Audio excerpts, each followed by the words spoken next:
There's always a different kind of energy around clubs during the international break, and right now at Celtic, the vibe is noticeably quiet, like that stillness before the storm. The season's second international pause is in full swing, and although the daily grind of training continues at Lennoxtown, it's far from business as usual. With over 10 key players off representing their countries, and a few more granted time off, the first-team environment feels stripped back, almost like a preseason reset. You can sense the pause, but it's not without its purpose. It's that rare moment in the campaign where bodies can recharge, minds can reset, and staff can take a breath before the relentless fixture list resumes. From what we saw in the latest Lennoxtown unfiltered clip, there were plenty of empty spots in the training group. 11 players are away on international duty, 10 involved with senior national teams, and young Kobe Donovan off with Scotland's under-21s. That leaves around 19 first-team players still around, although even that number seems a bit generous, considering that a few others have also been given a break from training. The most notable absence was probably Alistair Johnston, who hasn't yet returned to full training but was spotted back at the club, popping up in some background footage. Not training, but around. It's expected he'll be back in contention early next week ahead of the match against Dundee, though it's unlikely he'll start. Perhaps we'll see him get some minutes off the bench, which would be a welcome sight, especially given the team's ongoing issues on that right-hand side. And in true training ground fashion, there were some lighter moments as well. Johnston was picked up joking about a fried chicken burger with waffle fries. No real context.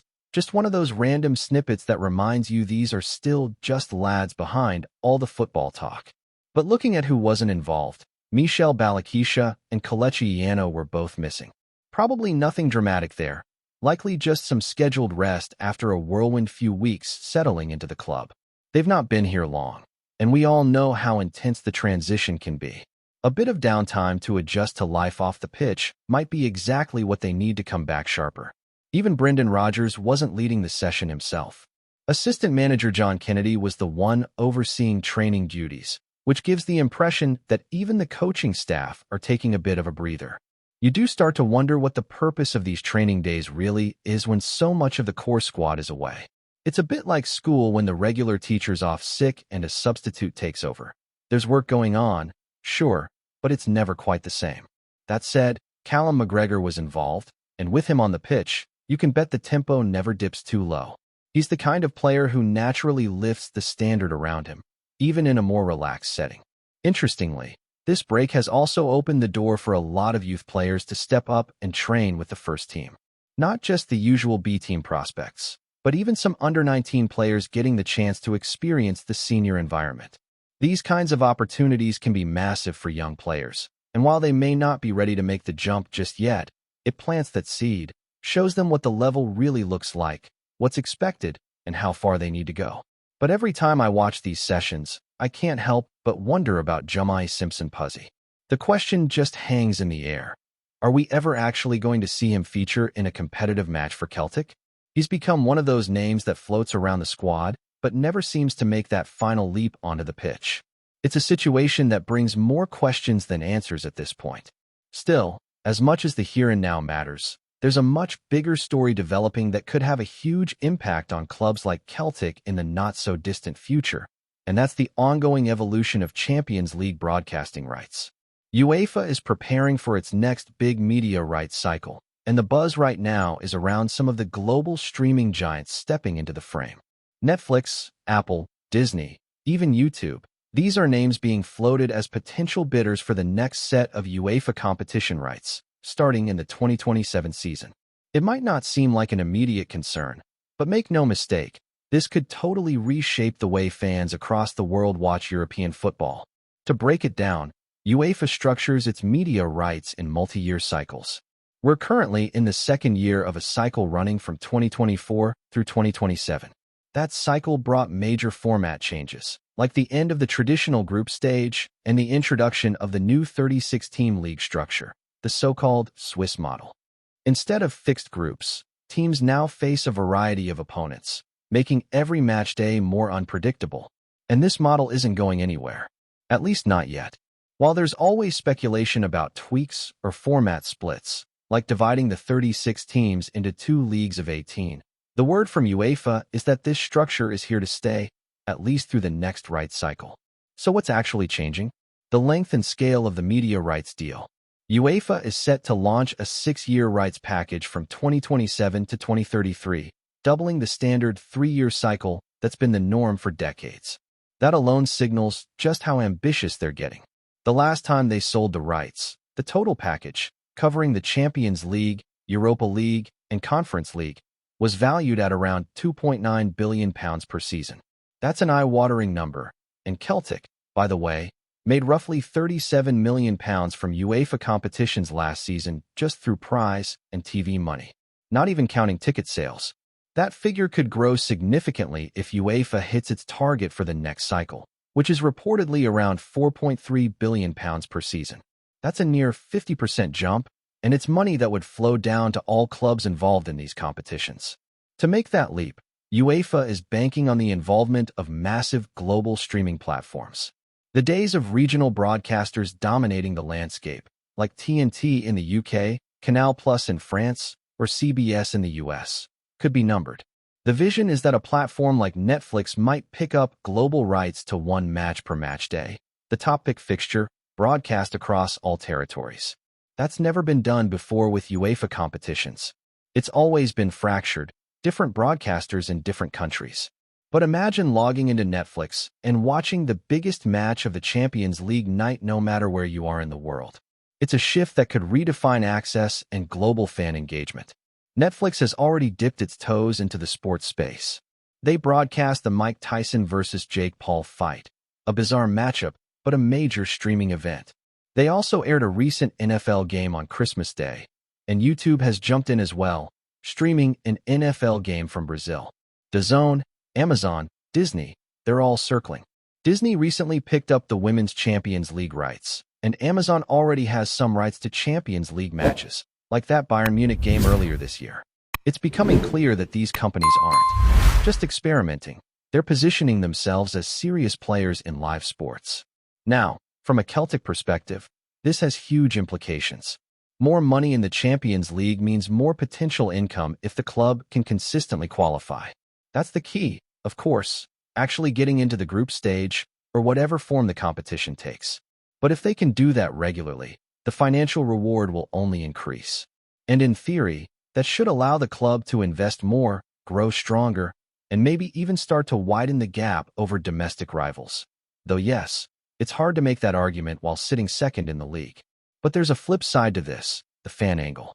More money flowing into the game often means more complications when it comes to actually watching the matches.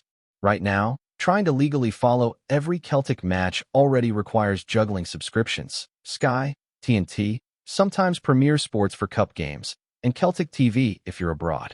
Throw Netflix, Apple, or Disney into the mix, and suddenly the average fan is looking at a ridiculous monthly bill just to keep up. That's not to say everyone isn't already subscribed to one or two of these platforms, but it's an extra layer. Football used to be simple to watch. Now it's a fragmented web of subscriptions, blackout zones, and streaming licenses. Still, if it leads to better coverage, higher quality broadcasts, and ultimately more money flowing into clubs like Celtic, maybe there's a silver lining. We're not there yet, but these next couple of years are going to be crucial. The bidding war for these global rights begins soon, and the decisions UEFA makes could reshape the football media landscape for the next decade. And while we're talking about things off the pitch, it's worth noting that the minutes from Monday's fan meeting still haven't surfaced. There's been some talk that both Celtic and the supporters collective may have slightly different recollections of what was discussed, which could lead to each releasing their own versions of the minutes. It's not the first time that's happened, and it probably won't be the last. We'll need to wait and see how that unfolds. Back on the football front, the Celtic Foundation has announced a Legends match this weekend at the Quip. That's the stadium the first team will visit next month, and the match will feature a host of former stars. From Artur Boruc to Scott McDonald, and even Pierre Van Hooijdonk playing a half for each side. It's set to be a bit of a nostalgia trip. Probably a great moment for the fans and a good chance for the club to maintain some engagement during the break. Right, continuing from where we left off, there's still plenty to unpack when it comes to what all of this could actually mean for Celtic, both in the long-term financial sense, and in the short-term practicalities of just trying to keep pace with the ever-evolving game. The kind of money UEFA is aiming to generate from these next broadcasting deals could genuinely change the financial dynamics of European football. For clubs outside the traditional elite, and Celtic definitely fall into that bracket, the door to compete more consistently at a higher level has always depended on one thing: revenue. And if there's going to be more money sloshing around from TV deals, the clubs who manage to qualify consistently into the Champions League are going to see the benefits. But the hard part is exactly that: qualifying. With changes to the format and the qualifying rounds becoming even more treacherous for clubs from smaller leagues, just getting in remains the real battle. There's always been this glass ceiling for clubs like Celtic, capable of competing on a good day, historically massive, supported by huge fan bases, but continually boxed in by financial limits compared to clubs in the top 5 leagues. The Premier League clubs are operating on a completely different planet financially. Even mid-table sides in England can spend tens of millions on individual players. For Celtic to even consider narrowing that gap, there has to be a regular route into the Champions League, and even then, it would require proper strategic planning to make use of the funds. But that's the dream scenario. The reality right now is that European qualification is never guaranteed, and one poor round of football in August can send everything off course. Still, if UEFA pull this off and attract platforms like Netflix or Apple to pump that level of money into the game, then qualification becomes even more valuable than it already is. It's the kind of situation where you can already hear the conversations behind closed doors at board level. How do we position ourselves to benefit from this next cycle? How do we ensure we're not left behind if the financial bar gets raised? Because if you're not part of the show, you don't get paid. It's as simple as that. You miss out on the money, the exposure, the attraction for players, and the chance to build something bigger. So qualifying for Europe in the next few years isn't just about football. It's about future-proofing the club. Before we proceed, subscribe to our channel and enable notifications to receive all exclusive news about Celtic FC. Don't miss any details about your favorite team. It's extremely important for Celtic FC fans. Whispers are swirling around Glasgow this morning as news breaks of a bolt-from-the-blue move that few saw coming. Calvin Ramsay, the young Scottish right-back once hailed as one of Aberdeen's brightest exports, is reportedly on his way to Celtic Park in what sources are calling a lightning-quick loan deal. The rumor mill went into overdrive late last night, with several supporters claiming to have spotted Ramsay arriving at Glasgow Airport under the cover of darkness, cap pulled low, head down, trying to dodge the cameras. If true, it's a move that could shake up Celtic's defensive options ahead of a demanding run of fixtures. Ramsay, still just 22, has endured a rough spell since his big money move to Liverpool, with injuries halting his progress.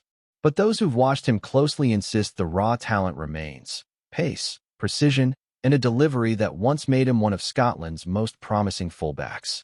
Celtic fans have taken to social media in a frenzy of speculation, with one supporter posting, "If Ramsay's coming, we're getting the best young right-back in the country, no doubt." Others are more cautious, pointing to his fitness struggles and questioning whether this is simply a short-term fix rather than a long-term solution. Still, few can deny the buzz his potential arrival has created across the green and white half of the city. Sources close to the club are remaining tight-lipped, but a deal of this speed suggests urgency, perhaps an injury behind the scenes, or a tactical shakeup from the manager. Either way, it feels like something's brewing. Ramsay himself has stayed silent, but there are whispers that he's eager for game time, desperate to prove himself again in Scottish football, and where better than under the bright lights of Parkhead. For now, nothing's official, but if the rumors are true, Celtic might just have pulled off one of the most surprising moves of the season. The fans can already picture it: Ramsay charging down the right flank, the crowd roaring him on. From Liverpool's sidelines to Glasgow's stage, it could be quite the comeback story. Hello, fan. Don't forget to like and subscribe to the channel, as it means a lot to Celtic FC. Also, share your opinion about the news in the comments below. See you in the next video.